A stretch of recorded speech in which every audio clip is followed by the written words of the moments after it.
আসসালামু আলাইকুম। আজকে আমরা পদার্থের অবস্থা ও চাপ এই অধ্যায়ে ঢাকা বোর্ড 2024-এ আসা একটি প্রশ্ন সমাধান করব। প্রশ্নটিতে বলা হয়েছে, মিনা এবং তার ছোট ভাই পুকুরের পাড়ে বসেছিল। তার ভাইয়ের হাতে একটি বল ছিল। বলের ভর 200 গ্রাম বা 0.2 কেজি। বলের আয়তন 250 সেন্টিমিটার কিউব বা 250 × 10⁻⁻6 মিটার কিউব। হঠাৎ বলটি পুকুরের পানিতে পড়ে গেল।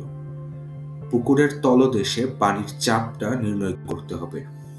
পুকুরের গভীরতা দেওয়া 3 মিটার, পানির ঘনত্ব দেওয়া 1000 কেজি পার মিটার কিউব, অভিকর্ষজ ত্বরণ দেওয়া 9.8 মিটার পার সেকেন্ড স্কয়ার। পুকুরের তলদেশে পানির চাপ P = h ρg। মান বসিয়ে ক্যালকুলেশন করলে মান চলে আসে 29,400 প্যাসকেল। বলটি পানিতে ভাসবে নাকি বলটি পানিতে ডুবে যাবে? বলের ঘনত্ব ρ = m/v। মান বসিয়ে ক্যালকুলেশন করলে আসবে 800 কেজি পার মিটার কিউব।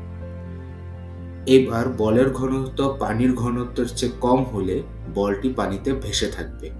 এখানে বলের ঘনত্ব পানির ঘনত্বের চেয়ে কম, সুতরাং বলটি ভেসে থাকবে।